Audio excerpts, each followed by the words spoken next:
Amma ba'du. Fa inna asdaqal hadits kitabullah. Sesungguhnya sebaik-baik ucapan adalah kitabullah. Wa khairal hadi hadi Muhammadin sallallahu alaihi wasallam. Dan sebaik-baik petunjuk adalah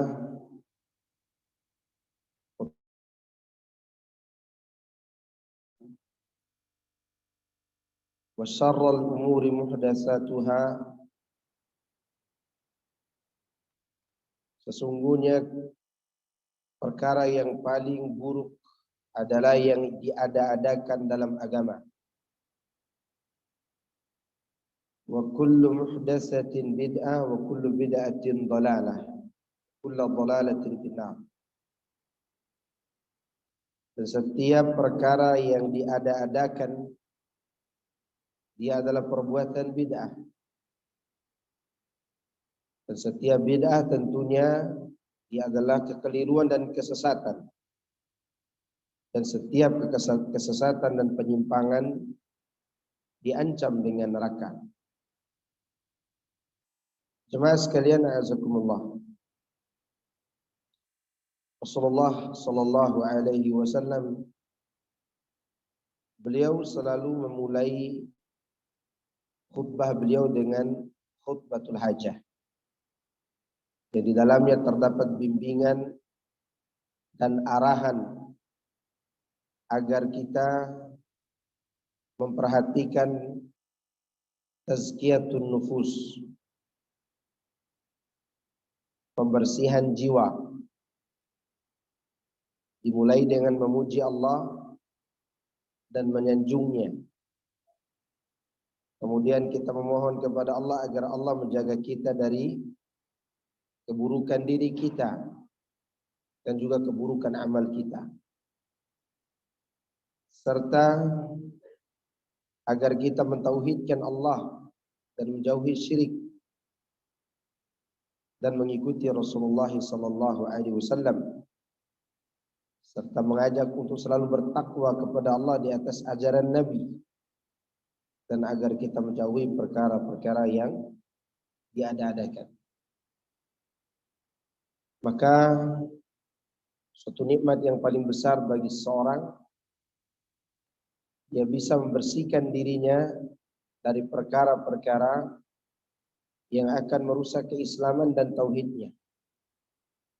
Dan pada umumnya yang merusak keislaman kita, bahkan membatalkannya, adalah kesyirikan dan kekufuran. Itu adalah kotoran hati dan kotoran jiwa yang paling najis. Sebagaimana Allah berfirman, innamal musyrikuna najasun. Sungguhnya orang-orang musyrik itu najis. Allah menggunakan kata najas untuk menunjukkan beratnya dan besarnya najisnya orang-orang musyrik, yaitu perbuatan mereka. Maka harus dibersihkan dengan tauhid. Demikian juga membersihkan diri dari perbuatan bid'ah dan kemudian dari perbuatan maksiat. Nah, pada pertemuan-pertemuan kita sebelumnya kita sudah membahas mengenai tauhid, Quran, kemudian berqudwah kepada Nabi sallallahu alaihi wasallam, dan menutup semua celah kemaksiatan, menjauhkan diri dari hal-hal yang tercela, berhias diri dengan hal-hal yang mulia. Bahkan beberapa waktu yang lalu kita membahas juga pentingnya mengingat kematian, karena semua itu adalah kaedah-kaedah atau cara-cara untuk membersihkan jiwa kita. Pada pertemuan kali ini kita akan membahas yang berkaitan dengan persahabatan dan persaudaraan. Pengaruh persahabatan dalam jiwa. Tentu dia memiliki pengaruh yang besar. Karena biasanya jiwa yang suci atau akhlak yang mulia itu diambil dari orang dekat kita. Diambil dari siapa? Sahabat dekat kita. Bahkan kalaupun kita baik akhlak bawaan, kalau sahabat kita itu buruk akhlaknya dan kita tidak bisa mempengaruhinya, kita akan terpengaruh dengannya. Itulah sahabat. Lihat bagaimana rusaknya akhlak seorang yang sangat dermawan, tapi dia rusak akhlaknya karena temannya. Namanya Uqbah bin Abi Mu'id. Uqbah bin Abi Mu'id ini orang musyrik, tapi dia akhlaknya baik. Saking baiknya, selama 6 tahun atau 5 tahun lebih, orang-orang sibuk memusuhi Nabi, dia malah sibuk menjamu Nabi di rumahnya dengan makanan. Saking baiknya orang ini. Namanya Uqbah bin Abi Mu'id. Indahnya akhlak itu rusak akhirnya karena salah memilih teman. Dia hampir-hampir masuk Islam. Yaitu ketika dia mengundang Nabi SAW makan di rumahnya. Tentunya ini masih di Mekah. Rasulullah pun datang memenuhi undangan Uqbah ini. Karena orangnya baik. Begitu dia sampai, Rasulullah tidak langsung menyentuh makanan itu. Kemudian Uqbah menyuruhnya, silakan makan wahai Muhammad. Kata Rasulullah, saya tidak akan memakan makananmu sampai engkau mengakui kebenaran agamaku. Maka Uqbah pun spontan mengakui bahwa agama engkau lah yang benar. Kata Uqbah, karena memang orangnya dermawan, dia tidak mau mengundang orang kemudian orang itu tidak makan. Bagaimana supaya Muhammad SAW makan? Dia pun mengakui kebenaran agama Nabi Muhammad SAW. Lihat bagaimana indahnya budi pekerti orang ini. Kemudian Rasulullah pun makan dan selesai makan beliau pulang. Berita tentang keislaman Uqbah tersebar di seluruh kota Mekah. Bahkan diberitahukan kepada salah satu teman dekatnya yang ada di Syam. Bayangkan jauhnya Syam dengan Mekah itu. Terdengar juga kabar masuk Islamnya Uqbah ini. Padahal dia belum masuk Islam. Berarti Uqbah ini orang terkenal. Orang penting di Mekah. Uqbah bin Abi Mu'id. Teman dekatnya yang di Syam itu pun datang ke Mekah untuk melihat situasi yang sebenarnya. Benar gak Uqbah telah memeluk agama Muhammad, agama baru itu? Maka datanglah temannya dari Syam sampai ke Mekah. Kemudian Uqbah mengetahui bahwa temannya ini datang. Teman lama, teman baik, teman dekat sekali. Lalu Uqbah menemuinya dan orang ini buang muka. Tidak mau melihat Uqbah. Uqbah heran. Kan kita sudah sekian lama tidak bertemu, kenapa engkau tidak mau melihatku? Kata temannya, engkau telah berpindah agama kepada agama yang baru. Dari mana engkau tahu? Kata Uqbah. Karena engkau telah mengakui benarnya agama Muhammad. Lalu Uqbah pun menceritakan kepada temannya asal-muasal ucapan itu. Dan dia mengatakan saya belum masuk Islam. Artinya tidak mengikuti ajaran Rasulullah SAW, hanya mengajaknya makan. Lalu temannya mengatakan begini, kalau engkau betul-betul belum masuk agama Islam, buktikan dengan cara kau siksa Muhammad dengan siksaan yang keras. Lihat akhlak baik tadi berubah drastis gara-gara siapa ini? Teman. Maka dia temukan Nabi Muhammad SAW sedang sujud di hadapan Ka'bah. Kemudian dia injak tengkuk Nabi bagian belakang dengan keras. Dan itulah injakan yang paling menyakitkan Nabi SAW selama beliau berdakwah. dari perlakuan orang yang dermawan dan bagus akhlaknya, namun dia terpengaruh dengan teman lamanya, dia pun menyiksa Rasulullah sallallahu alaihi wasallam. Dan perbuatan tersebut menjadi kebiasaannya akhirnya. Akhirnya menjadi kebiasaan dia. Karena terpengaruh dengan temannya yang musyrik. Maka oleh karena itu, jemaah sekalian a'azakumullah, hati-hati di dalam memilih teman. Disebutkan dalam surah Al-Kahfi ayat 28. Allah mengatakan tentang pentingnya bersama orang-orang yang taat kepada Allah. Kata Allah, wasbir nafsaka ma'al ladzina yad'una rabbahum bil ghadati wal 'ashiyyi yuriduna wajhah wa la ta'du 'aynaka anhum turidu zinatal hayatad dunya wa la tuti' man aghfalna qalbahu an dzikrina wattaba'a hawah wa kana amruhu furuta.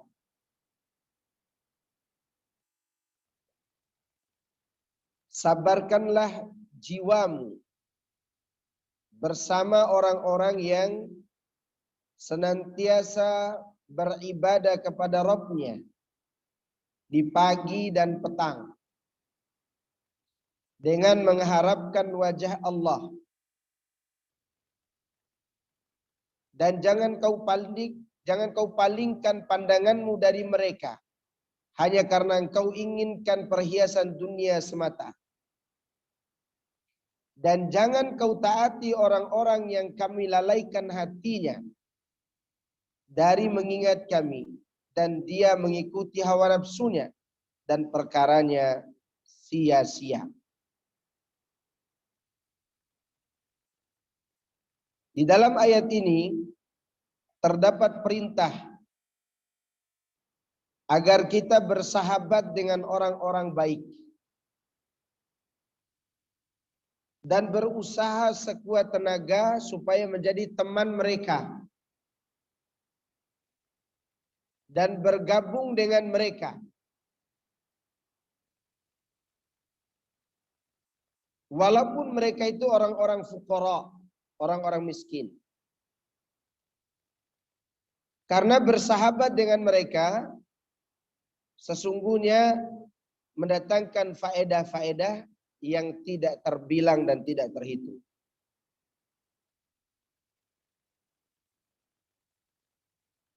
Namun yang disayangkan hari ini, banyak orang-orang yang menjalin persahabatan hanya karena sama profesinya, atau hanya karena ingin mendapatkan kedudukan di sisinya. Biasanya persahabatan seperti ini endingnya menjadi permusuhan. Iya atau tidak? Orang-orang yang tidak menjalin persahabatan karena Allah, mereka akan sia-sia menjalin persahabatan. Oleh karenanya orang-orang yang bersaudara karena Allah itu, mereka akan merasakan manisnya iman.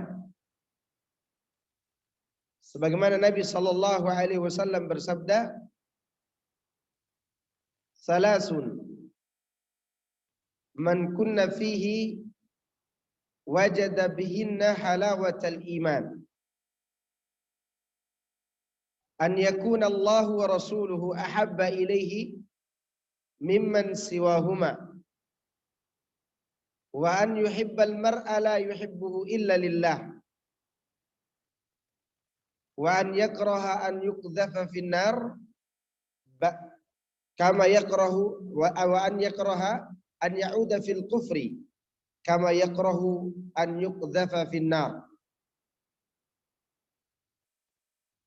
Ada 3 sifat atau 3 perangai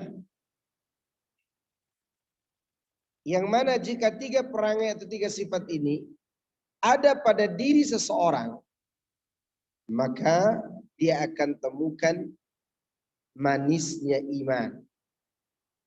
Dia akan merasakan nikmatnya sholat tahajud, sholat witir, sholat 5 waktu, atau merasakan nikmatnya iman secara umum. Yang pertama, Allah dan Rasulnya lebih dia cintai daripada segala-galanya. Yang kedua,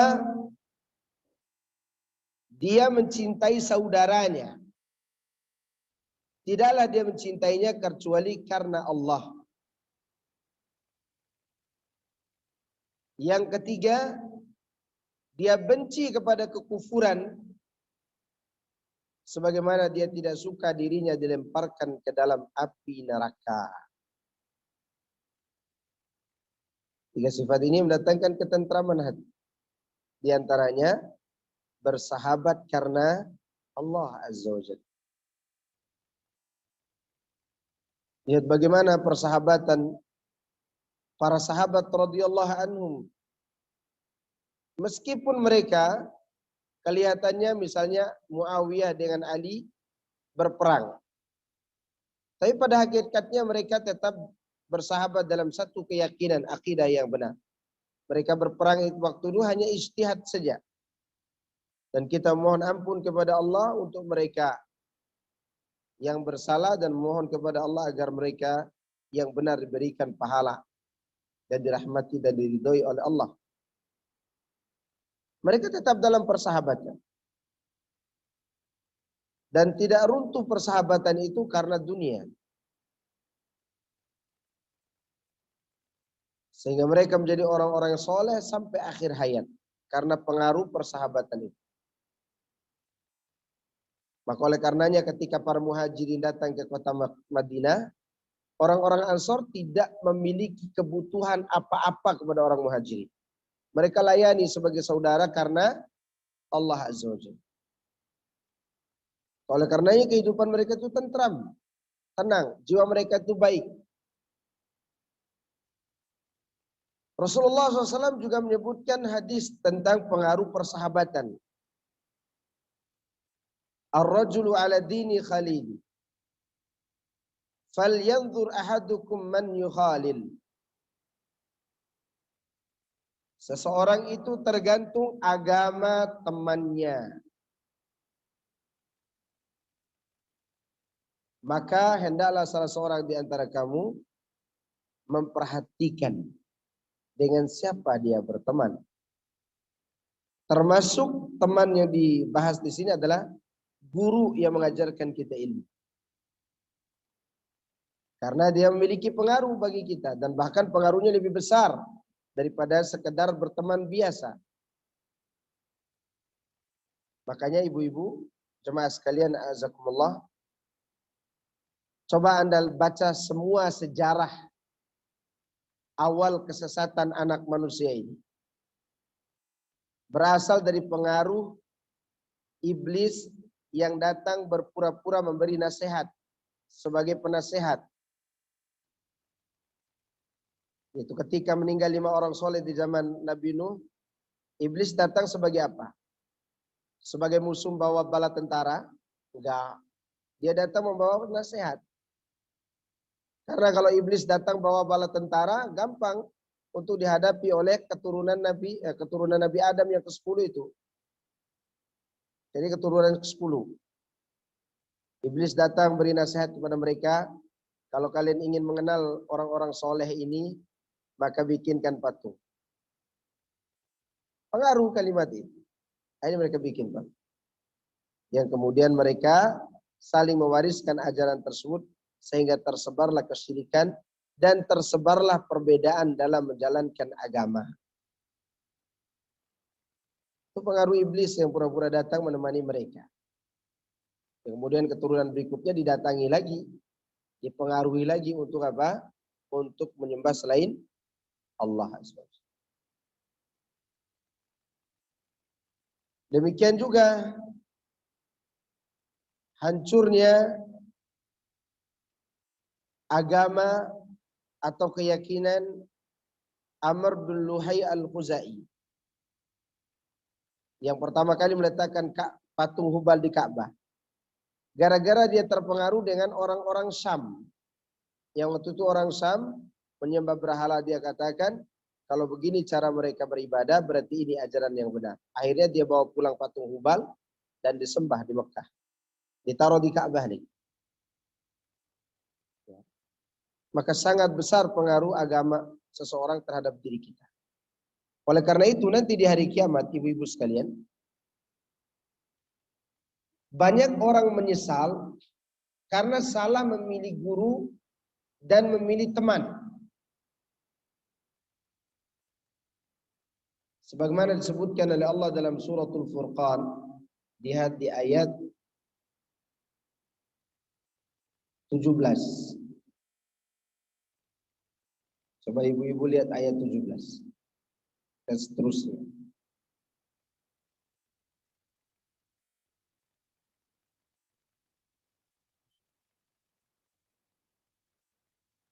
Surat Al-Furqan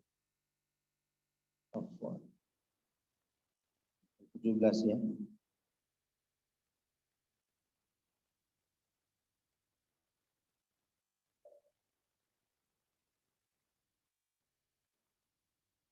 Allah mengatakan wa yauma ya'addu adh-dhalimu 'ala yadayhi yaqulu ya laitani ittakhadhtu ma'ar rasuli sabila ya wailata laitani lam attakhidh fulanan khalila. Afwan, bukan ayat 17 tapi ayat 27. Ayat 27. Dan pada hari ketika orang zalim menggigit kedua tangannya. Sesa'di rahimahullah menafsirkan orang zalim di sini adalah orang yang berbuat kemusyrikan dan perbuatan bid'ah serta maksiat. Sambil dia berkata, ya laitani, aduhai alangkah indahnya hidup. Seandainya aku menempuh jalan bersama Rasulullah sallallahu alaihi wasallam. Ya wailata, celaka aku. Alangkah indah hidup ini sekiranya aku tidak menjadikan fulan sebagai khalilku, teman dekatku, kekasih.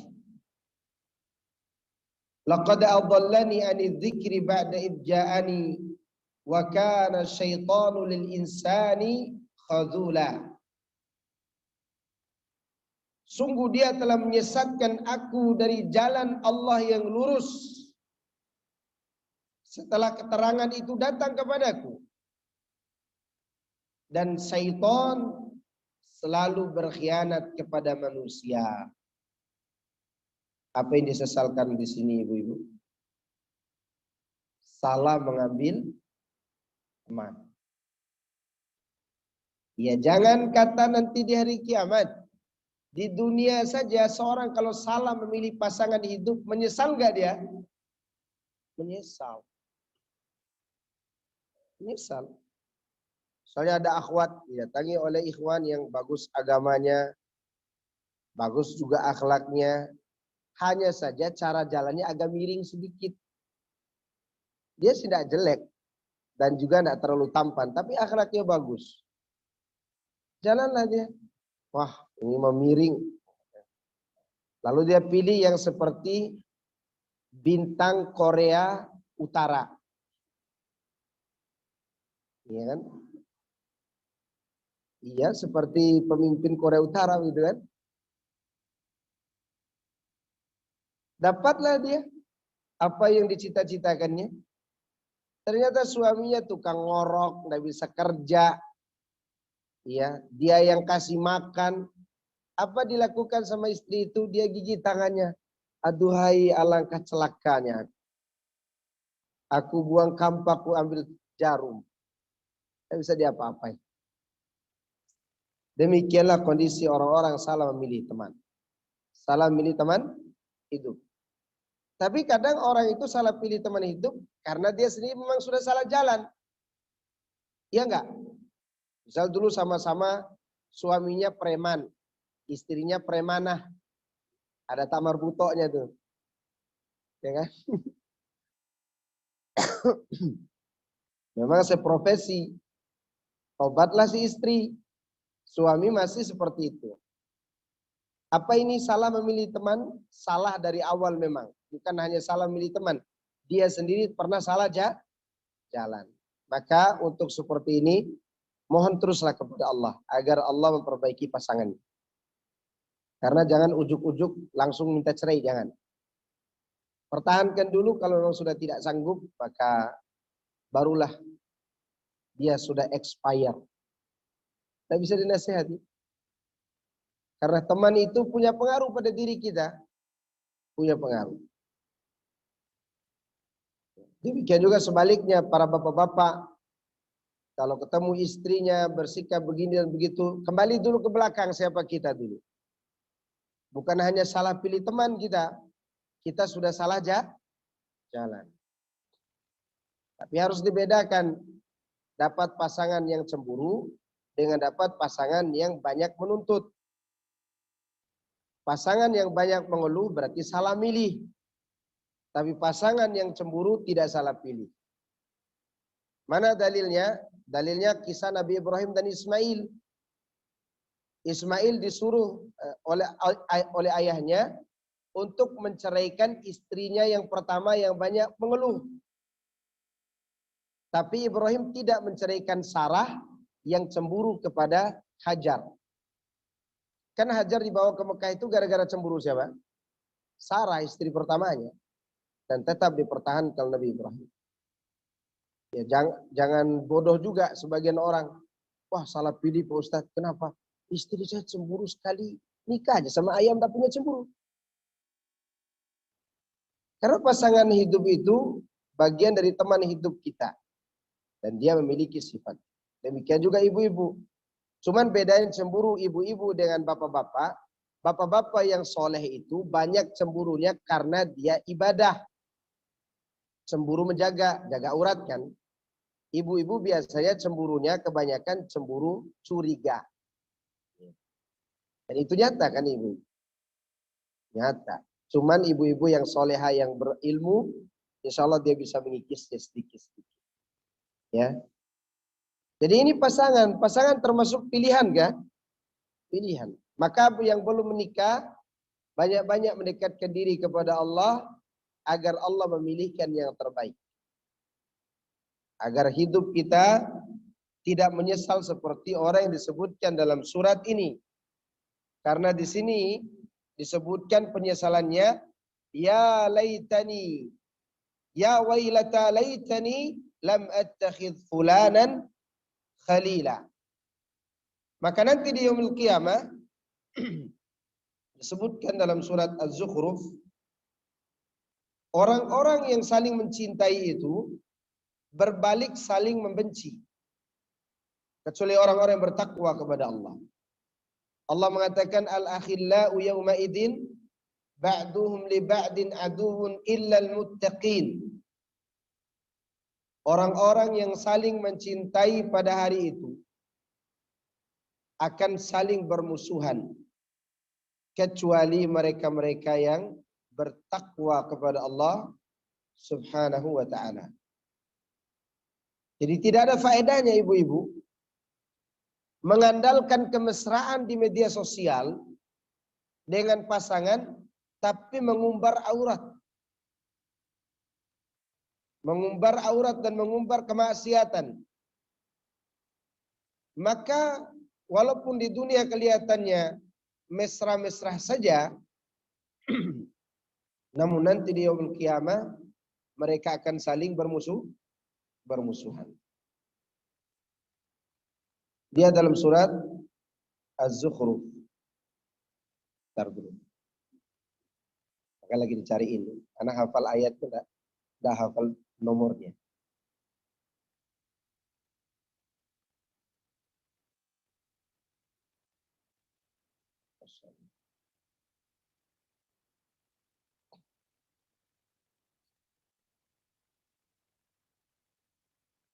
Ayat berapa ya? Ya, ayat 67. Ayat 67 ya. Surat Az-Zukhruf ayat 67. Di situ disebutkan al-akhillau yauma idzin ba'duhum li ba'din aduwwun illal muttaqin. Ibnul Qayyim rahimahullah mengenai ayat ini ya, di dalam buku beliau yang berbicara tentang cinta, nama bukunya Raudhatul Muhibbin, taman orang-orang yang jatuh cinta dan kerinduan. Di sana beliau membawakan cerita tentang seorang laki-laki yang tampan rupawan dan dia orang pendatang ke kota Mekah. Namanya Abdurrahman. Atau memang itu adalah julukan untuknya karena dia taat kepada Allah. Abdurrahman ini sangat taat. Dan dia sangat bertakwa dan takut kepada Allah. Wajahnya tampan. Dan melebihi ketampanan orang-orang Mekah pada zaman itu. Namun sebelum masuk ke tanah haram itu, ada rumah seorang wanita Nasrani yang sedang bernyanyi.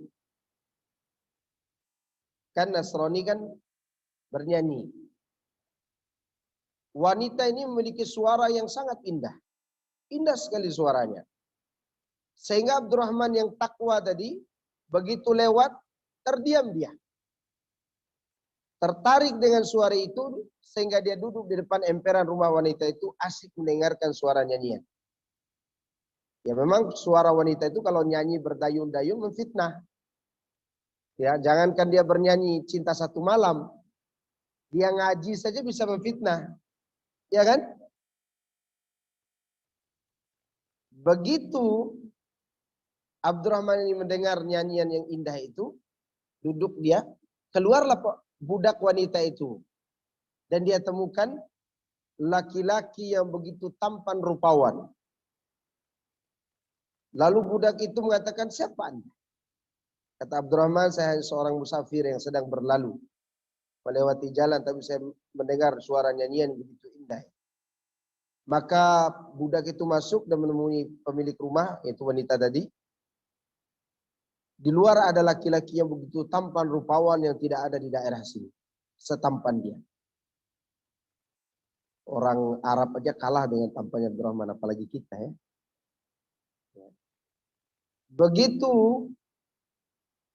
pembantu itu, wanita itu mendengar cerita budaknya, dia katakan suruh dia masuk. Keluarlah budak itu dan berkata kepada Abdurrahman, Tuan pemilik rumah ini menyuruh Anda masuk. Abdurrahman mengatakan, saya tidak mau. Saya tidak mau. Tapi dia tetap duduk di situ. Sudah diikat oleh suara wanita tadi. Terkena fitnah nggak dia ini? Kena fitnah. Itu namanya fitnah. Fitnah wanita. Begitu dia dengar terus nyanyian itu dan wanita ini semakin memperindah suara supaya Abdurrahman ini mau menemui dia. Semakin penasaranlah Abdurrahman, selangkah demi selangkah kakinya masuk ke dalam. Sampai dia berhadapan dengan wanita itu. Ternyata wanita itu bukan hanya suaranya yang indah, ternyata rupanya juga cantik. Maka wanita, yang namanya wanita Nasrani tidak pakai jilbab. Wanita itu ketika melihat Abdurrahman hampir saja dia kelepak-lepok. Begitu tampannya Abdurrahman. Sampai wanita itu tidak butuh berkenalan untuk mengutarakan isi hatinya. Wahai Tuan, sesungguhnya aku jatuh cinta kepada Anda. Kata Abdurrahman, aku pun demikian. Maka wanita ini mengatakan, sudah tidak ada lagi melihat kita berdua. Tempat ini sepi, hanya kita berdua yang ada. Karena budaknya disuruh pergi. Ketika wanita itu ingin mengajaknya berzina, tiba-tiba teringatlah Abdurrahman dengan ayat ini.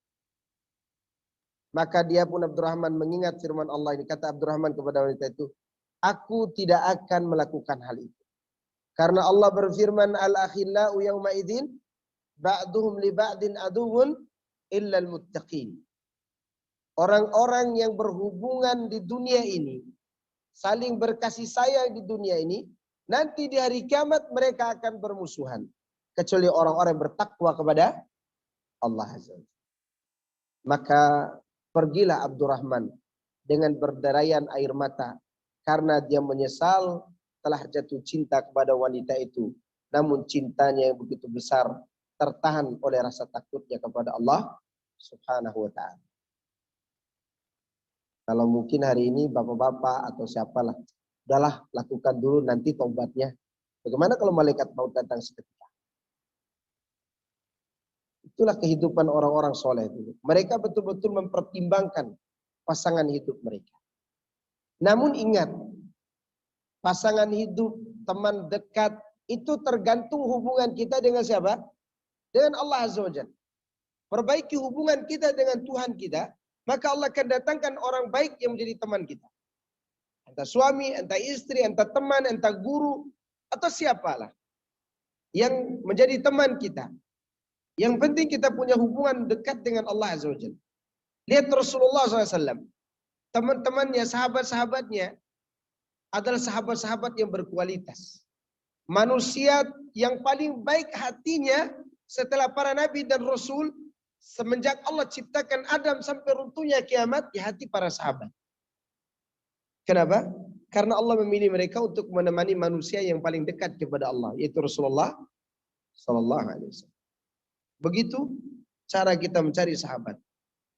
Agar kita dapatkan teman yang baik, buat dulu ketakwaan pada diri kita. Sebagaimana disebutkan dalam ayat ini, illal muttaqin, kecuali orang-orang yang bertakwa kepada Allah Subhanahu wa ta'ala. Namun jangan juga ketika dapat pasangan yang tidak menyenangkan langsung mengatakan berarti saya ini tidak baik dong. Atau saya ini seperti dia sifatnya. Tidak juga. Terkadang Allah datangkan pasangan yang tidak baik itu agar kita baik. Kok bisa Ustadz? Iya bisa. Siapa tahu dulu kita pernah berbuat salah, berbuat dosa. Allah ingin hapus dosa itu karena kita udah lupa taubat. Caranya datangkan orang yang menjadi ujian buat kita. Sebagaimana kata seorang wanita yang hidup di zaman para salaf kita dulu, saya lupa namanya. Dia masih muda, masih umur 19 tahun.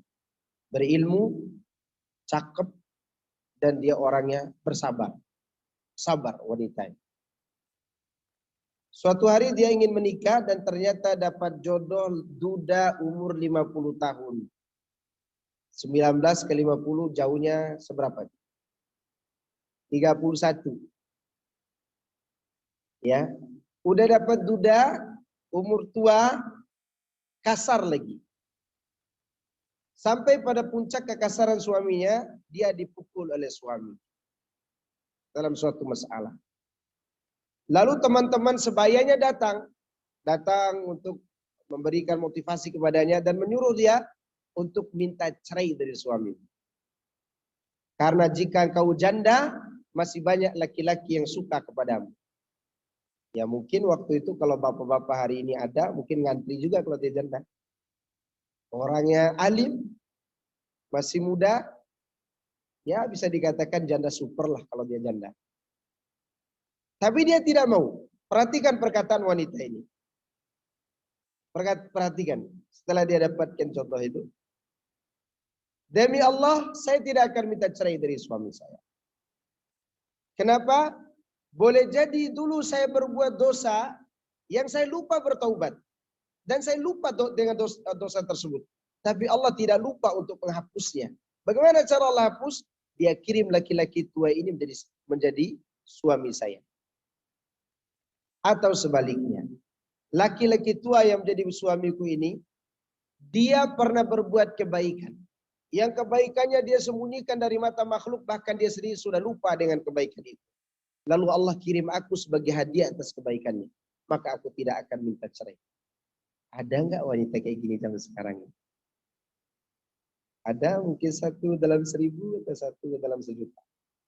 Kalau ada mungkin suaminya tidak mau lagi beli TV, ditaruh istrinya di atas meja TV untuk dia tonton. Nikmat, ya.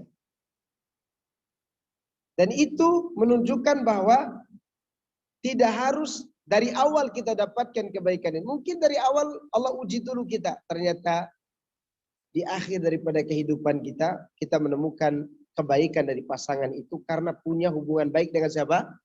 Dengan Allah Azza wa Jalla. Jangan putus asa. Ya, jangan putus asa. Karena sahabat yang bersama kita itu tergantung daripada diri kita dengan Allah Subhanahu wa taala. Ya, juga jangan salahkan ayat yang berbunyi at-thayyibatu lit-thayyibin. Orang-orang baik akan memiliki pasangan yang baik. Laki-laki wanita baik-baik dapat pasangan yang baik. Kalau temukan yang penuh ujian tadi, mungkin diuji dulu agar kita mendapatkan kebaikannya.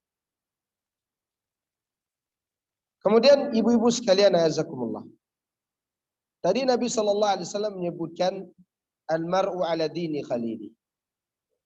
Kata Syekh Abdul Razak hafizahullah, la tukhalil illa man radita dinah wa amanatah.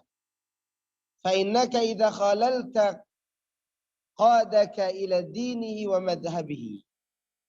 Wa la tugharrir bidinika wa la tukhatir binafsika fatukhalil man laysa mardiyan fi dinihi wa madhhabihi. Kata Syekh Abdul Razak hafizahullah ta'ala dengan menukil perkataan Sulaiman Al-Khattabi rahimahullah ta'ala.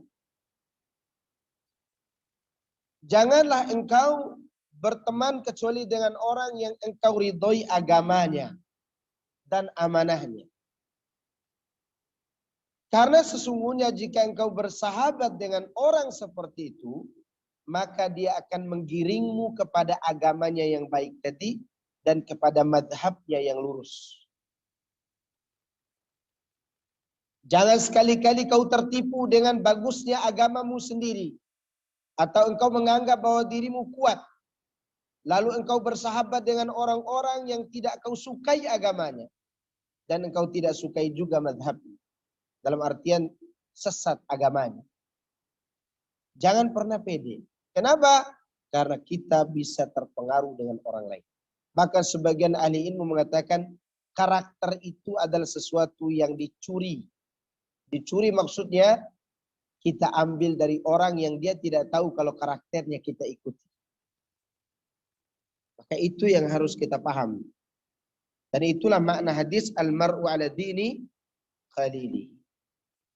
Ibnu Mas'ud mengatakan, "I'tabirun nas bi akhdanihim fa innal mar'a la yukhadin illa man yu'jibuh." Hendaklah kalian memilih-milih manusia dengan perangai mereka. Karena seorang itu tidaklah dia bersifat kecuali mengikuti sifat orang yang dia sanjung-sanjung. Ya enggak ibu-ibu? Ya tidak. Makanya dilarang nonton drakor. Karena nanti terpengaruh dengan sifat artis itu. Ya. Maka dilarang menonton sinetron azab, nanti diazab sama Allah. Ya, karena itu mempengaruhi jiwa walaupun mereka tidak dekat dengan kita, kita itu menjadikan tuntunan apa yang kita tonton, ya enggak? Betul kita tidak bersahabat dengan orang-orang tersebut, tetapi mereka membuat hati kita takjub. Dan itu membuat kita terpengaruh dengan sifat mereka. Makanya di televisi, ya artis yang laku itu adalah yang pandai merubah karakter dia dari laki-laki menjadi bencong, ya enggak? Sebenarnya semua itu adalah merupakan skenario untuk merusak agama kita dan generasi. Agar terpengaruh. Sekarang kan artis-artis yang dulunya gagah perkasa, sekarang udah jadi gugup banci. Iya. Seharusnya laki-laki itu berjenggot. Ya, kumisnya tipis. Kalau jalan gagah. Kalau ditanya kenapa kau mau menikah? Laki-laki sejati punya selera. Gitu. Sekarang laki-laki jadi LGBT, disanjung-sanjung nggak? Sanjung-sanjung.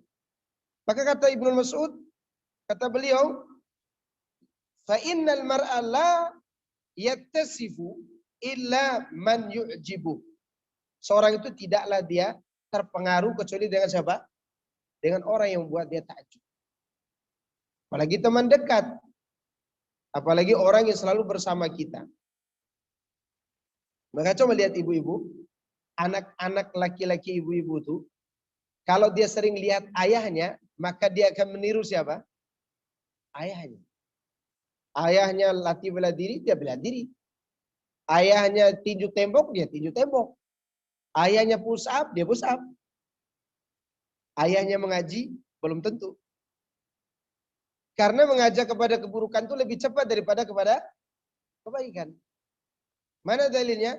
Allah mengatakan, bal yuridul insan liyafjura amama. Manusia itu punya kecondongan untuk selalu berbuat maksiat. Maka membina manusia kepada kebaikan itu berat. Oleh karena itu kita jangan sampai menjerumuskan diri jatuh pada pertemanan yang salah. Kemudian Nabi SAW menyebutkan juga dalam hadis yang lain.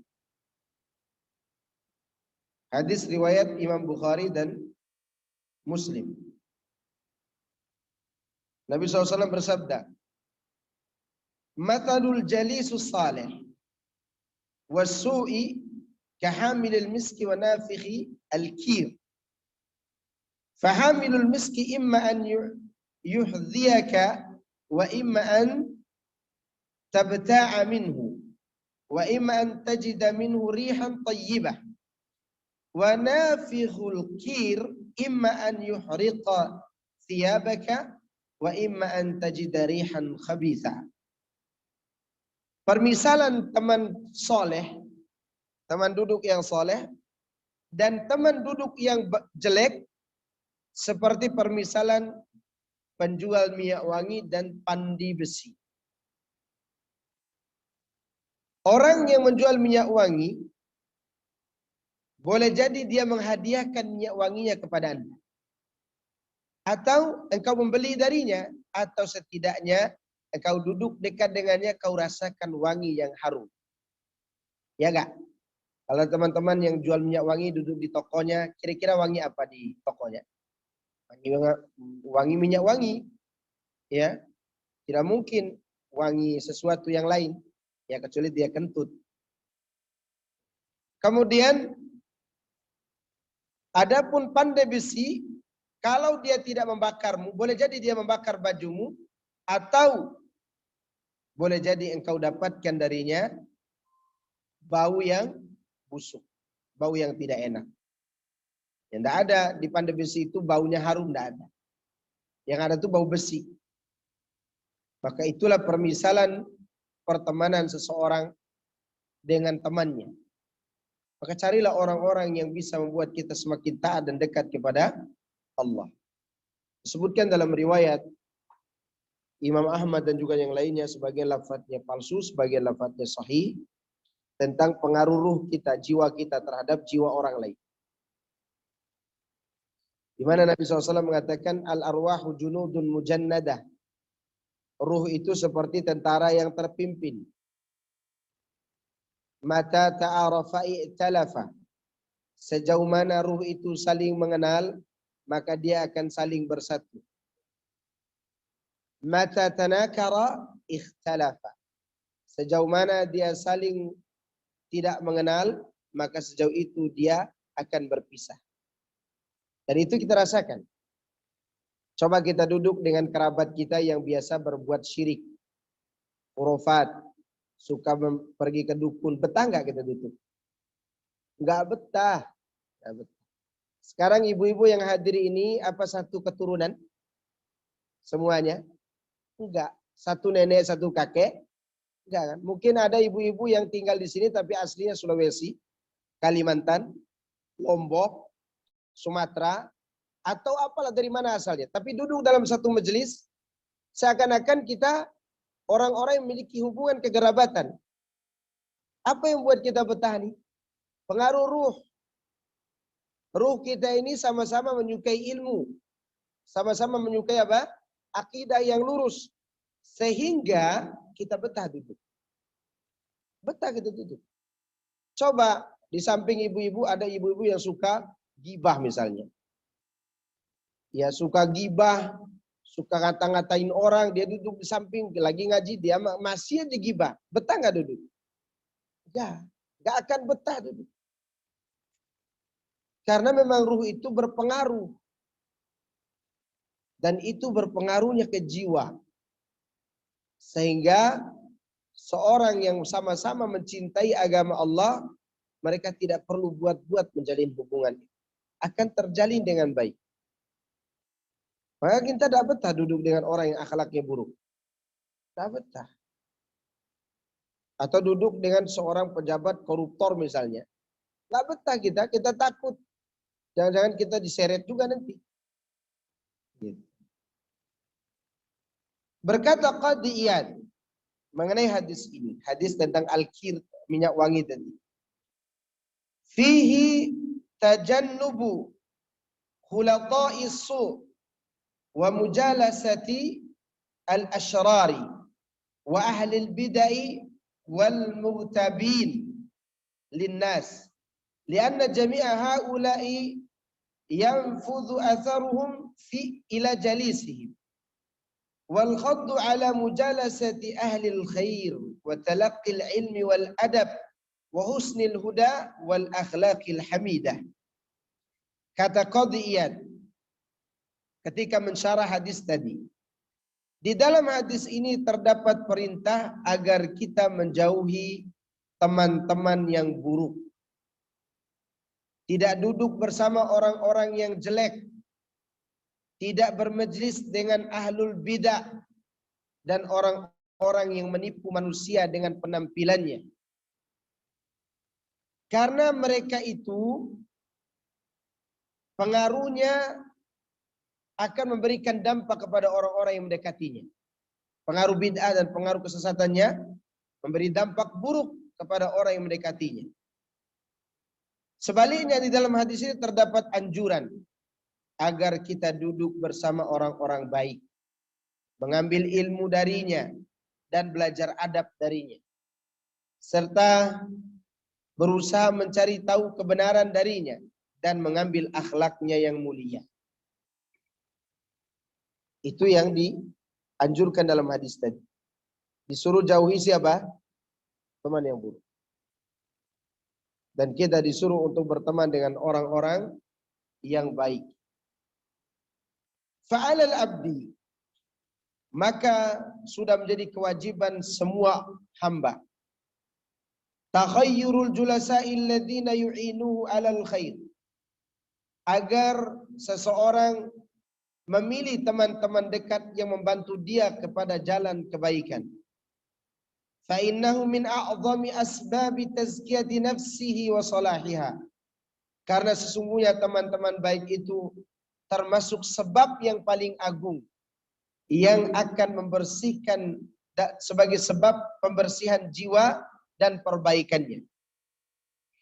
Wa an yahdara khulata'a asy-syarri wa julasa'il fasadi. Fa'innahum akhtaru alaihim minal jarab. Dan hendaklah seorang hamba menjauhi teman-teman yang buruk atau mereka yang membuat kerusakan. Karena mereka lebih berbahaya daripada berbahayanya berbahayanya penyakit. Ya, mereka lebih berbahaya daripada penyakit yang berbahaya. Karena penyakit itu bisa dideteksi sakitnya di mana dan apa obatnya. Sedangkan berteman dengan orang-orang yang buruk, sakitnya, rusaknya tidak terasa. Ya. Maka orang-orang jangan heran, banyak orang yang rusak jiwanya karena pengaruh daripada teman-teman. Namun tidak heran juga kita ada orang yang bertahan dalam kebaikan karena selalu bertemu dengan teman-temannya yang baik. Coba ibu rasakan sekarang ini. Sebelum datang ke sini, mana yang lebih tenang? Waktu di rumah tadi apa sekarang? Tentu sekarang.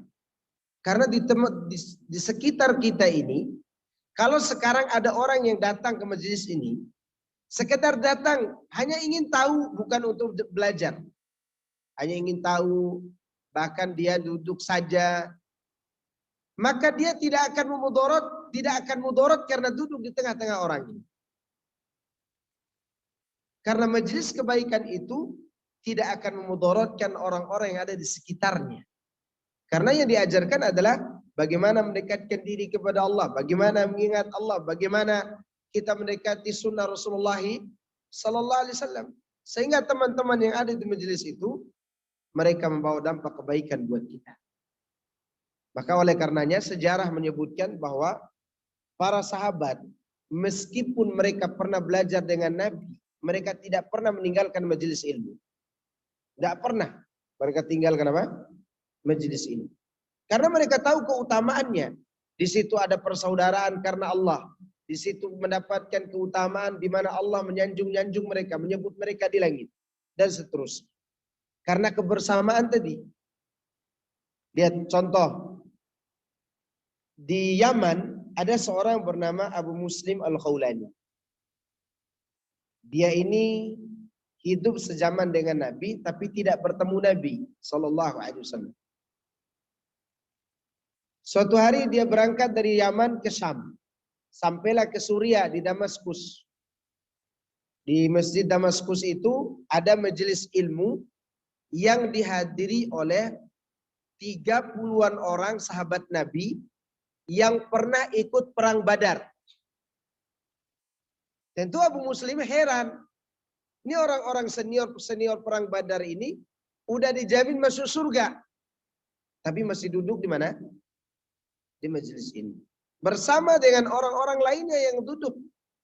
Belajar kepada seorang sahabat yang bernama Mu'adz bin Jabal. Sahabat masih muda. Ini orang-orang yang perang Badar ini sudah dijamin masuk surga. Apapun yang mereka lakukan setelah perang Badar dari kesalahan, Allah akan ampuni dosanya. Seandainya mereka setelah perang Badar, setelah wafat Rasulullah SAW, mereka duduk di rumah, tetap masuk surga nggak mereka? Tetap.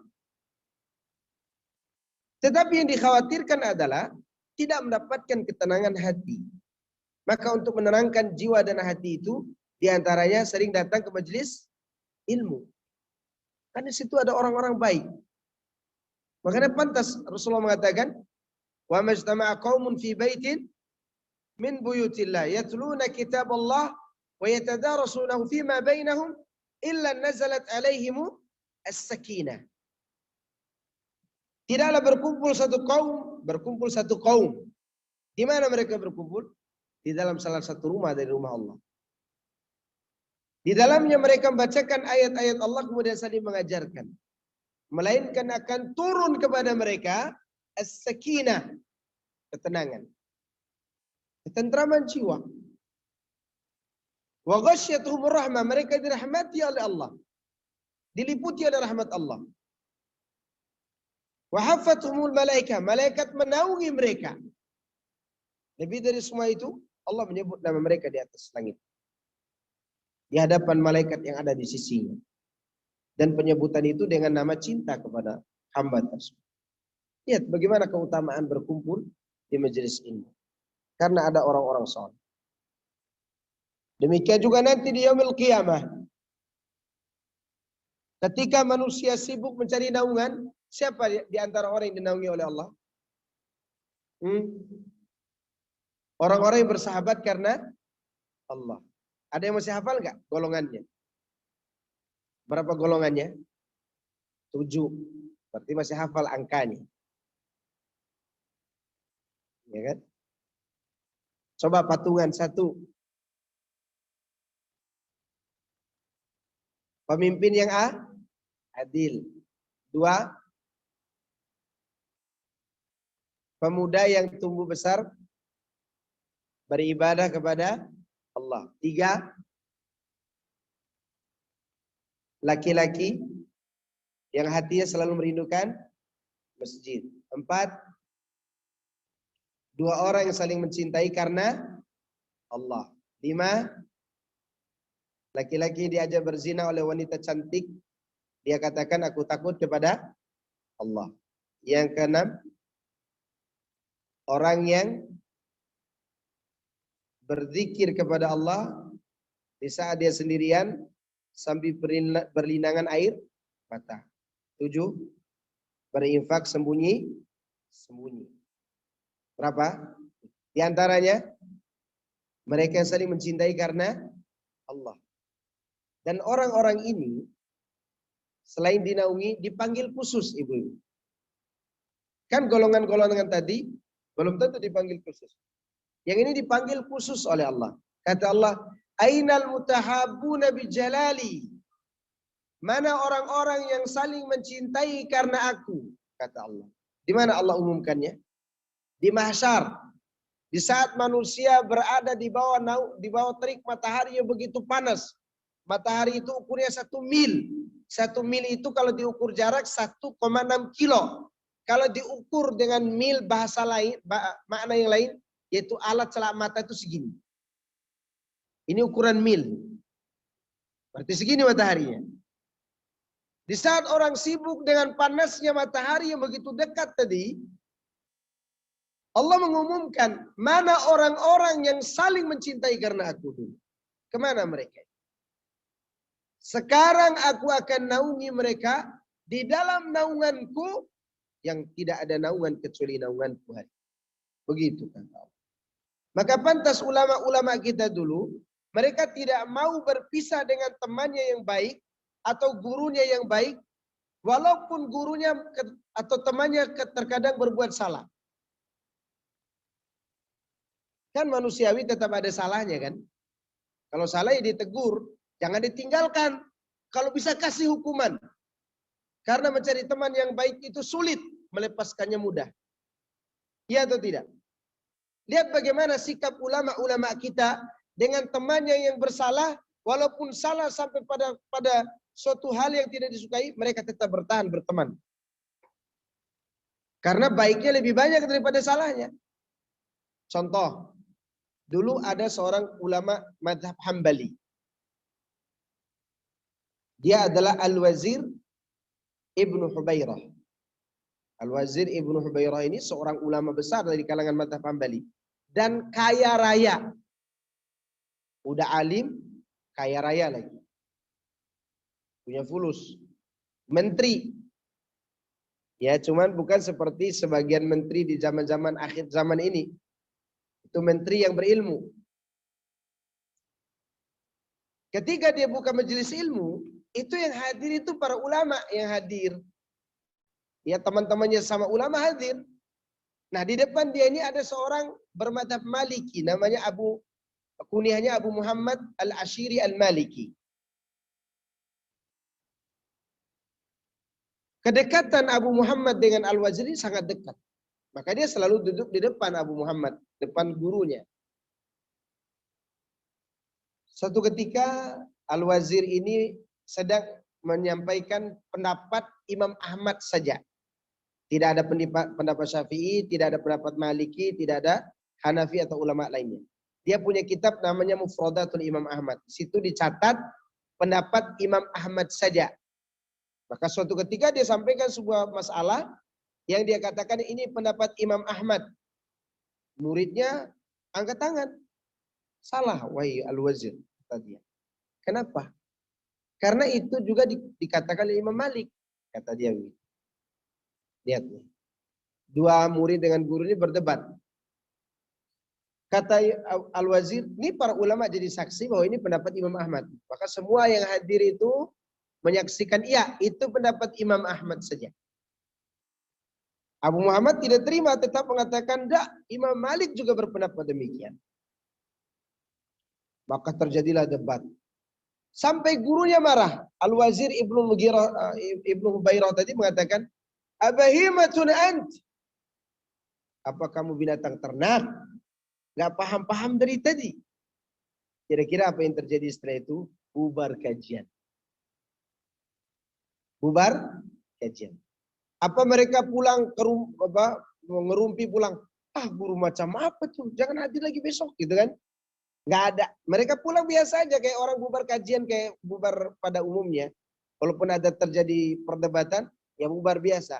Begitu besoknya datangkan kajian lagi, diumumkan nanti ada kajian lagi, maka semua yang hadir kemarin hadir juga. Nggak ada yang ngomong di belakang, itu guru kurang ajar, itu kurang ajar. Jangan hadir. Nggak ada. Karena dia baru melakukan satu kesalahan. Sedangkan ilmu yang dia ajarkan seperti lautan. Maka si Abu Muhammad tadi di mana dia duduk, ibu-ibu? Apa dia duduk di pojok kasih tahu temannya, guru macam apa itu kemarin dia bilang saya binatang ternak? Enggak, dia tidak seperti itu. Dia duduk di depan gurunya kayak biasa.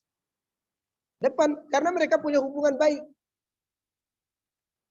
Begitu dia duduk, dilihat oleh Al-Wazir. Wahai Abu Muhammad, kau berdiri. Para ulama lainnya sudah berbicara. Wah, dimarahi lagi tuh. Disuruh berdiri, dimarahi lagi, berdiri. Katakan seperti kau katakan, seperti aku katakan kepadamu kemarin untuk diri, kata gurunya. Lihat bagaimana guru yang begitu tawadhu. Ya, kesalahan manusiawi terkadang terjadi dan di luar kendali, ya enggak? Ya atau tidak? Iyalah. Jangan nanti ada ibu-ibu ngomong, itu Ustadz kasar banget, kata Ustadznya. Emang saya makhluk halus? Ya. Lihat kata Abu Muhammad, kata Al-Wazir kepada Abu Muhammad di hadapan orang-orang yang ada. Wahai semuanya saksikan. Demi Allah, Abu Muhammad lebih baik daripada Ibnu Hubairah. Kemudian Ibnu Hubairah mengatakan, wahai Abu Muhammad, al-qisas, al-qisas. Lakukan ucapan seperti yang ucapkan kemarin. Abu Muhammad bilang, apa yang Anda ucapkan? Saya lupa dengan kesalahan Anda. Terlalu banyak faedah ilmu yang Anda berikan, sehingga kesalahan Anda itu saya tidak ingat. Masya Allah, luar biasa ini Abu Muhammad. Lalu diajarkan oleh Al-Wazir, kemarin aku katakan kepadamu, engkau binatang ternak atau seekor keledai. Katakan itu kepadaku. Kata Abu Muhammad, enggak. Aku tidak akan mengucapkan ucapan itu karena ilmu yang kau berikan terlalu banyak daripada kesalahanmu. Maka Ibnu Hubairah mengancam, saya tidak akan mengajar kalau engkau tidak melakukan kisos. Maka satu orang berdiri dan berkata kepada Al-Wazir, wahai Al-Wazir, dia tidak akan membalas ucapan Anda. Agar Anda menebus kesalahan Anda, bayarkan hutangnya. Berapa hutangnya? 100 dinar. 100 dinar itu sama dengan 420 gram emas. Ya kan orang kaya Al-Wazir. Ya kalau waktu itu ada Lamborghini dia bisa beli 3. Karena kayanya. Kata satu orang tuh, dia punya hutang kepada seorang 100 dinar. Cuman hutangnya untuk belajar, bukan hutang untuk gaya itu. Maka Al-Wazir pun membayarkan hutangnya 100 dinar dan memberikan kepada Abu Muhammad 100 dinar. Jadi berapa gram emas? 840 gram. Makanya saya tidak berani mencela ibu-ibu karena tidak punya 200 dinar. Itu menunjukkan bahwa betapa mereka ingin mempertahankan persaudaraan karena Allah. Nggak seperti kita hari ini, baru saling membantah sedikit, sudah baperan di media sosial, sudah tulis status, semua ditulis sama dia.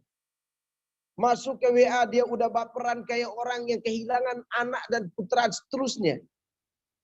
Udah begitu hidup kita hari ini. Karena hari ini kita tidak memiliki jiwa yang besar. Jiwa kita ini masih kanak-kanak kadang. Lihat jiwa mereka, bagaimana mereka bertahan di atas persaudaraan itu meskipun terjadi sesuatu yang tidak menyenangkan. Lihat perkataan Imam Syafi'i kepada Abu Yusuf Musa As-Sadafi. Abu Musa Yusuf As-Sadafi, pemilik madhab, penganut madhab Hanafi. Berdebat dengan Imam Syafi'i. Imam Syafi'i itu kalau debat, lagi debat nih. Bukan lagi ngobrol biasa, lagi debat. Itu kayak singa yang lagi mencakar mangsanya. Dia kayak begini kalau Imam Syafi'i. Suaranya lantang dan dalil-dalil dikeluarkan oleh dia. Sebagaimana cerita Abu Musa Yusuf As-Sadafi sendiri. Dulu Imam Syafi'i, setelah Syafi'i meninggal dunia, dia berdebat dengan saya dengan penuh kerasnya debat. Tapi selesai debat dia orang yang paling lembut. Dia tarik tangan saya, dia katakan, apakah gara-gara kita berbeda dalam beberapa masalah, kita tidak boleh bersaudara? Lihat. Karena persaudaraan itu tidak harus selamanya itu mesraan, tidak. Ada masa kita harus apa? Mentukar pikiran, berdiskusi, dan tidak membuat kita berpisah. Hari ini baru berdiskusi 2 kali, 7 hari 7 malam tidak bicara. Mending 7 hari 7 malam, 7 bulan. Belum lagi 7 bulannya itu dia minta maafnya di waktu puasa dan Idul Fitri lagi. Minal aidin wal faidin. Gimana kita hidup di zaman ini? Maka ikatlah pertemanan ini. Agar terikat pertemanan dengan baik, ada beberapa hal yang harus kita perhatikan. Yang pertama, ingat keutamaannya.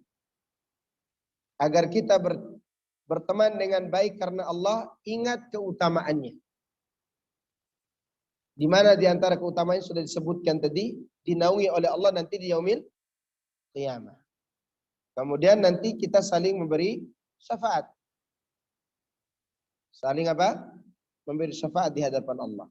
Sebagaimana yang sering disampaikan bahwa nanti ada orang-orang masuk surga dan dia tidak temukan temannya, mana teman kami yang haji bersama kami, jihad bersama kami, duduk di majelis ilmu bersama kami.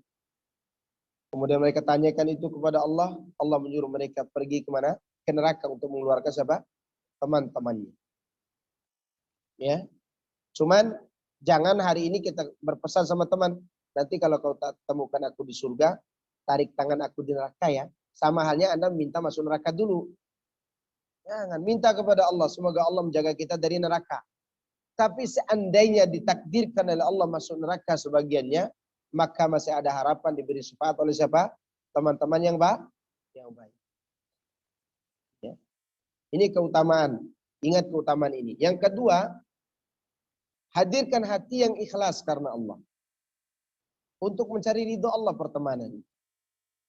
Bukan karena melihat teman pakai gelang emasnya besar, kemudian gelang kakinya juga besar, kemudian dia pakai kalung seberat 3 kilo gitu kan. Bukan itu. Itu dunia. Sebentar lagi kita tinggalkan. Maka Rasulullah dilarang oleh Allah, ya di dalam ayat yang kita baca tadi, wala ta'du aynaka anhum turidu zinatal hayatad dunya. Jangan kau pandingkan pandanganmu dari orang-orang soleh hanya karena kau inginkan dunia. Jangan. Siapapun dia, jadikan teman kalau dia seorang yang baik. Kemudian yang ketiga,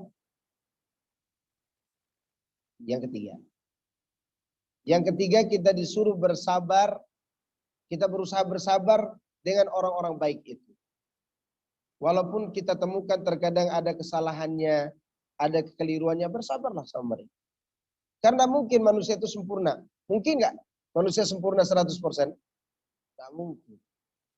Ya, maka kalau ada seorang, kita belajar dulu sama ustadz itu. Kenapa? Karena dia sempurna sekali. Siapa yang sempurna? Nggak ada sempurna. Ya, jangan dekat ustadz itu kenapa? Keras. Ya kalau nggak keras, apa lagi yang dibutuhkan? Mungkin suaranya yang keras tapi tidak pernah melaknat. Maka hadiri kajiannya. Kita harus sabar bersama orang-orang soleh. Kemudian yang keempat, kita sendiri harus punya hubungan baik dengan siapa? Dengan Allah. Dalam sholat malam kita, sholat witir kita, minta kepada Allah. Agar kita didekatkan dengan orang-orang yang mencintai Allah. Sebagaimana Rasulullah berdoa, Allahumma inni as'aluka hubbak wa hubba man yuhibbuka wa hubba amalin yuqarribuni ila hubbi. Ya Allah, aku minta kepadamu cintamu. Dan cinta orang yang mencintaimu. Dan juga cinta amal yang mendekatkan diriku kepada cintamu. Kemudian yang kelima. Dan ini yang menjadi judul pembahasan kita. Takhayyurul julasai wa intiqa'il arfaqa. Hendaklah selektif dalam memilih teman. Ya. Dilihat tutur katanya, keridhaan kita terhadap agama dan amanah. Maka carilah teman-teman yang baik itu agar kita nanti di yaumul qiyamah jangan sampai menyesal karena salah memilih teman. Tapi saya kira itu materi yang bisa Anda sampaikan. Semoga ini bermanfaat bagi kita semuanya dan kita hanya memohon kepada Allah semoga Allah jadikan kita semua ini termasuk orang-orang soleh. Sebagaimana Nabi Ibrahim berdoa, Rabbi habli hukma wa alhiqni bisalihin. Ya Allah karuniakan kami ilmu dan golongkan kami bersama orang-orang soleh. Nah, silakan kalau ada yang ditanyakan.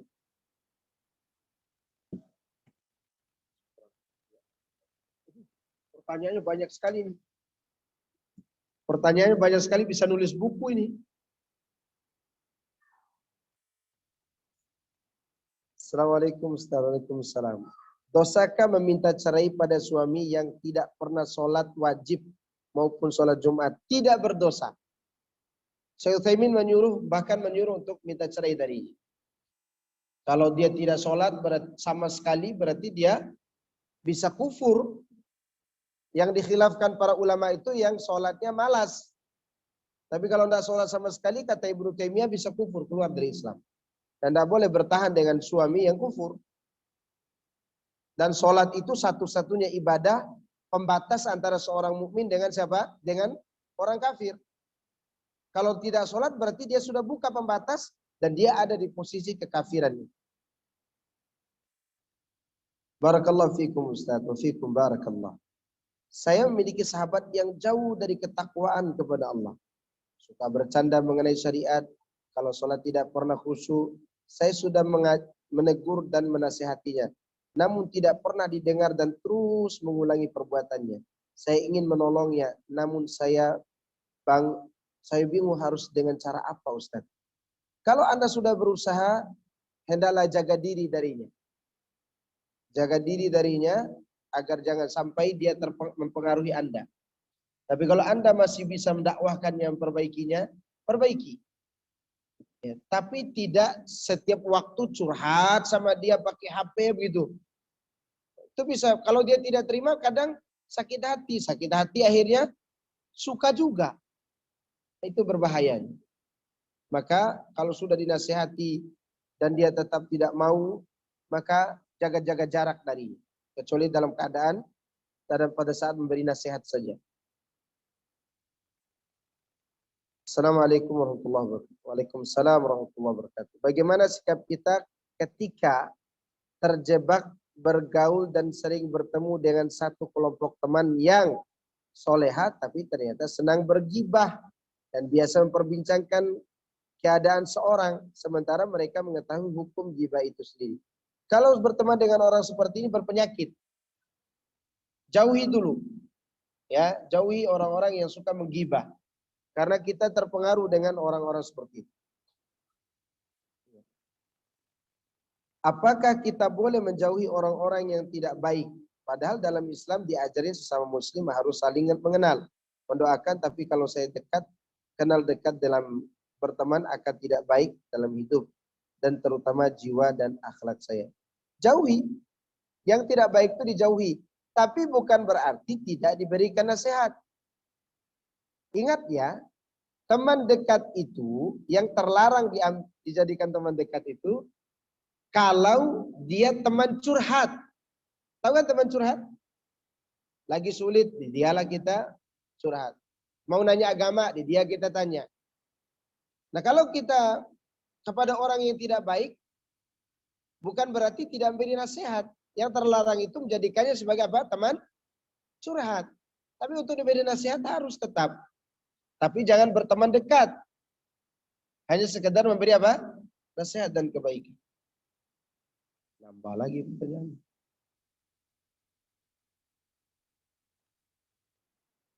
Bagaimana cara ada dan yang baik menasihati teman saudara yang seusia jauh lebih tua agar tidak menyinggung perasaan dikarenakan rasa sedih oleh sebab futurnya dalam ketaatan yang sebelumnya berada di dalam sunnah, namun saat ini meninggalkan pakaian ketaatan, melepas cadar, khimar, gamisnya. Subhanallah, asyhadullah al-hidayah. Semoga Allah berikan hidayah kepadanya. Nanti dekati dia dengan cara terhormat. Datang sebagai seorang adik yang memberi hadiah kepadanya, dan berusaha untuk mengingatkan kembali kepadanya agar menikmati menutup aurat. Wanita itu nikmat menutup aurat. Ya, nikmat wanita itu menutup aurat. Untuk dirinya sendiri, dia kasih tahu. Tentang ancamannya juga tidak apa-apa. Tapi dengan adab. Ya, atau ketika bertemu dengannya, buka-buka Al-Quran. Suruh dia ingat kembali tentang ayat jilbab. Bagaimana keutamaan orang-orang yang berjilbab. Itu diberitahukan kepadanya. Diberitahukan menyuruh membaca ayat. Jangan ibu yang membacanya dengan keras. Ya. Dan ajak dia untuk berteman lagi. Tarik dia. Dalam artian berteman itu, ajak dia bersama teman-teman yang baik agar duduk bersamanya. Ya, ajak majelis ilmu. Karena biasanya orang-orang seperti itu galau sebenarnya. Galau merasa diri tidak ada yang mau menemaninya. Atau dia khawatir dikucilkan oleh teman-teman yang mengaji ini. Karena biasanya orang-orang mengaji ini juga suka mengucilkan orang lain. Iya kan? Sebagiannya itu parah sebenarnya teman-teman ini. Kalau ada orang yang salah, jangan dikucilkan. Kapan boleh dikucilkan? Pertama, yang mengkucilkan itu orang yang punya pengaruh. Yang kedua, perbuatan kita mengkucilkan dia itu akan membawa dia kepada dampak yang lebih baik.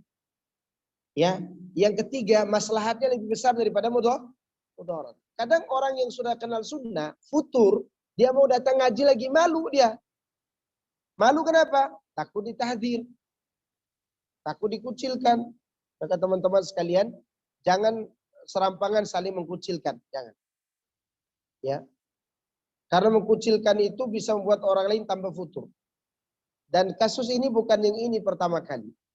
Sampai hari ini alhamdulillah ada teman dulu masih muda dan belum menikah sekarang, laki-laki.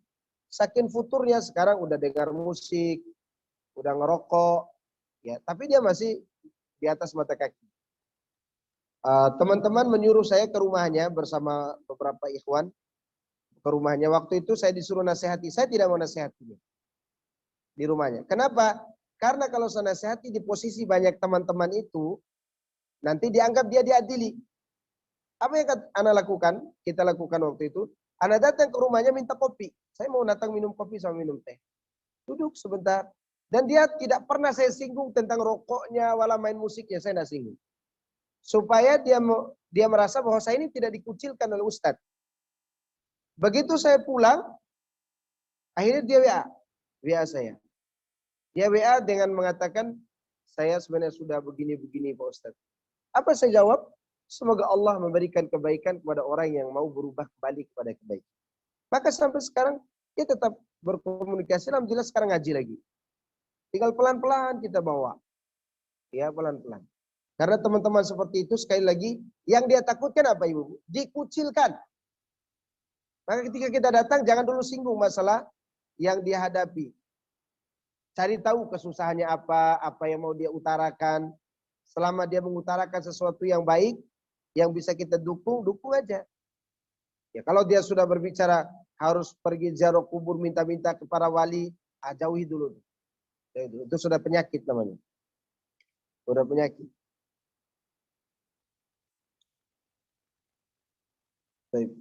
Saya memiliki cirle persahabatan. Hah? Anda bisa baca Anda ini. Apa-apa bacanya? Oh, cirde gitu. Cirka. Oh, cirke gitu. Ya. Persahabatan kuliah sudah 4 tahun. Sahabat-sahabat saya ini jauh dalam mengenal sunnah. Dan qadarullah saya selalu futur jika berkumpul dengan mereka. Subhanallah. Mereka baik terhadap saya, namun dalam hal keimanan dan ketakwaan agak kurang. Saya sudah berusaha untuk menjaga jarak dengan mereka, namun tidak bisa karena seringnya kami bertemu dan satu kosan. Mohon nasihatnya Ustadz. Sulit kalau Anda tidak pindah kos-kosan. Berusaha pindah kos-kosan dulu kalau memang bisa. Ya, karena Anda tidak sanggup untuk mewarnai mereka. Tapi kadang Anda yang terwarnai. Kalau Anda takut terwarnai, jauhi. Kata Allah tentang sifat orang-orang yang beriman, sifat wali Allah. Anda ingin jadi wali Allah, ini sifatnya. Saya sebutkan. Walladzina la yashhaduna az-zur wa idza marru bil lagwi marru kirama. Orang-orang yang tidak bersama orang menyaksikan kedustaan. Maksudnya tidak bersama dengan orang-orang yang berdusta.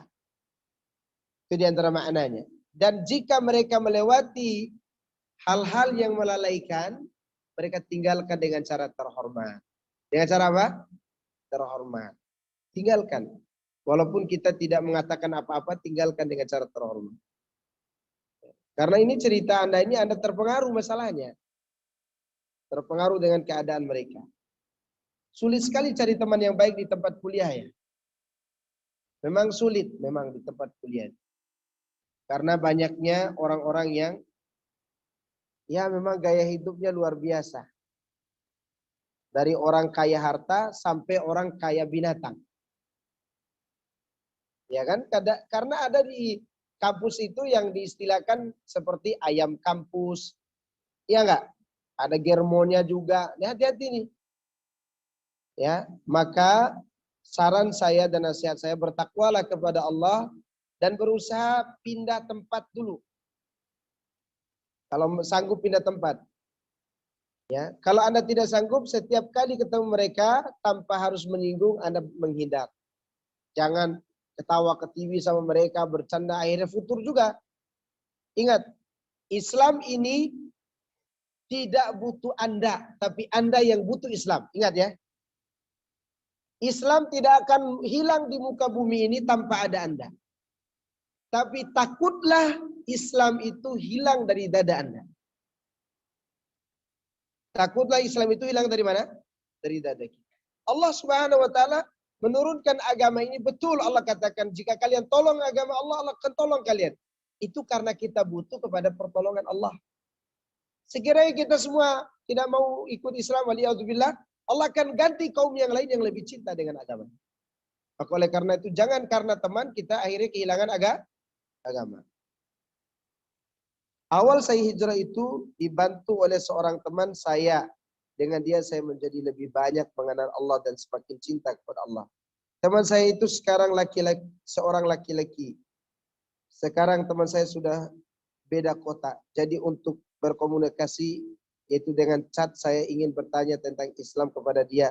Tapi sudah lama saya tahan untuk tidak chat. Karena pertemuan seorang laki-laki dan perempuan itu tidak boleh kalau belum halal. Apa yang saya harus lakukan? Kalau dia datang melamar Anda, nikah saja. Ya kan?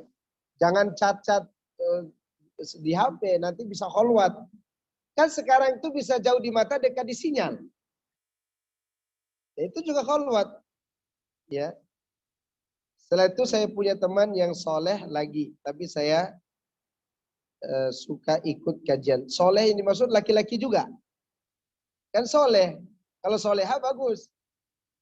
Ya kalau laki-laki juga jangan berteman dengan laki-laki secara teman dekat, kecuali Anda menikah dengannya. Anda menikah dengannya dan jadi teman sejati. Ya, teman sejati. Sudah dia yang menolong Anda dari ketidakbenaran dulu, sehingga Anda jadi memakai jilbab, Anda mengikuti syariat Allah, dan dia sudah tiada di mana dia pergi tidak tahu, ya mungkin besok berdoa saja kepada Allah. Semoga dia tetap istiqomah dan dia bisa menjadi pasangan hidup saya. Kan? Begitu saja. Berdoa kepada Allah kalau Anda suka dengan orang yang baik. Dan tidak mengapa. Tidak mengapa.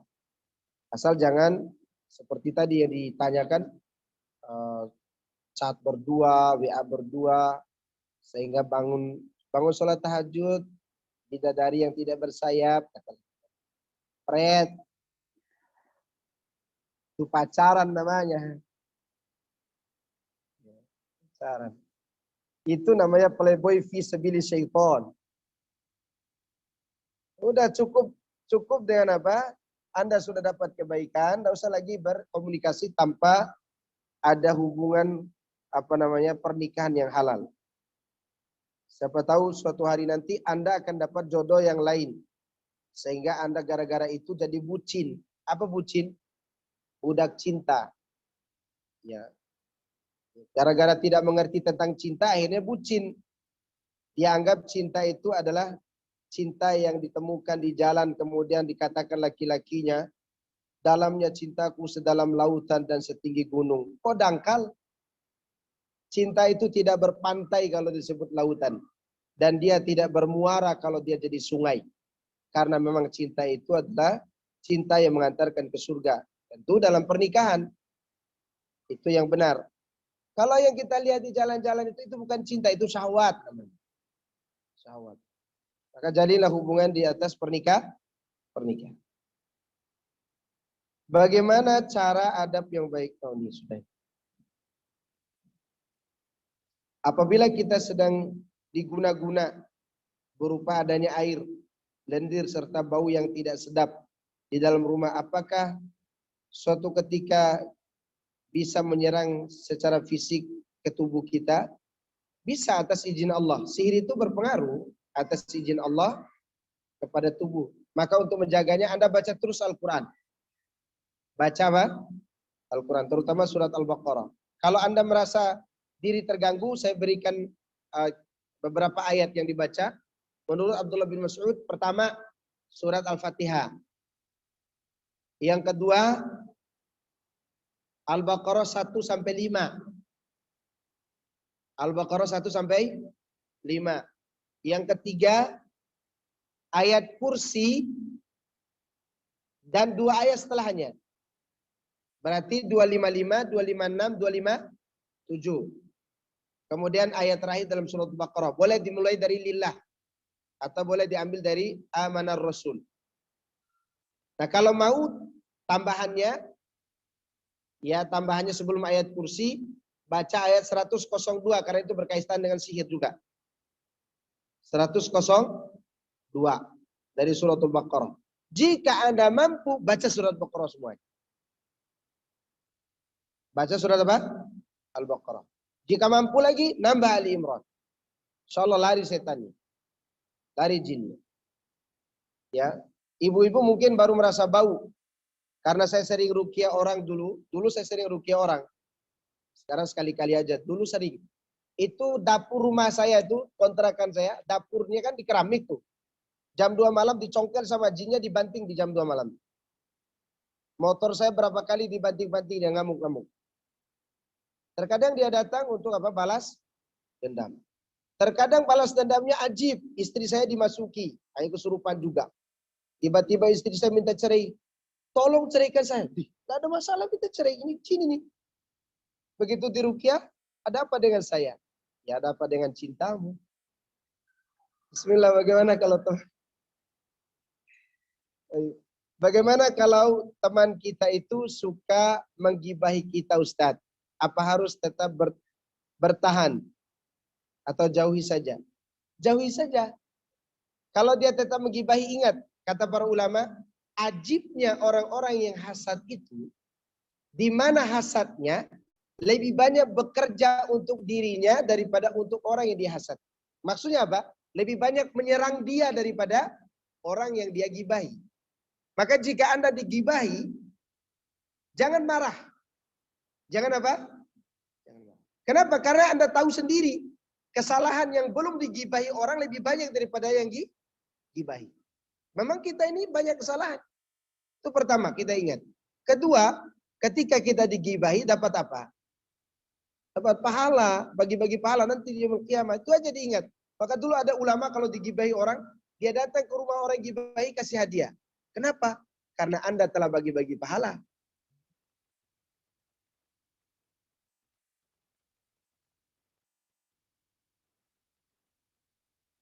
Bolehkah saya memutuskan silaturahmi dengan orang yang berpengaruh keburukannya? Silaturahmi itu apa dulu?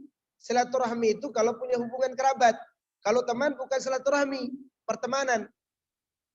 Kalau orang yang sifatnya buruk itu punya kekerabatan dengan kita, kita menjauhinya bukan memutuskan silaturahmi. Ingat ya. Ya, tidak berteman dekat dengannya, tetap harus salam kepadanya, bantu dia kalau dia butuh. Itu silaturahminya tetap jalan. Kalau dia kerabat. Tapi kalau orang lain tidak ada silaturahmi. Kalau orang lain tidak ada silaturahmi. Nama silaturahmi itu diambil dari kata rahim. Satu rahim dengan nenek yang keberapa lah gitu. Namanya silaturahim. Saya kira itu yang bisa Anda jawab. Semoga ini semua bermanfaat bagi kita semuanya. Dan semoga Allah Subhanahu wa taala mempertemukan kita dengan orang-orang baik dalam kehidupan dunia ini. Dan semoga Allah memperbaiki pasangan kita masing-masing di rumah kita agar kita hidup semakin bahagia. Wassallallahu wasallam ala nabiyina Muhammadin wa ala alihi wa sahbihi ajma'in. Subhanakallahumma wa bihamdika asyhadu an la ilaha illa anta astaghfiruka wa atubu ilaik. Assalamualaikum warahmatullahi wabarakatuh.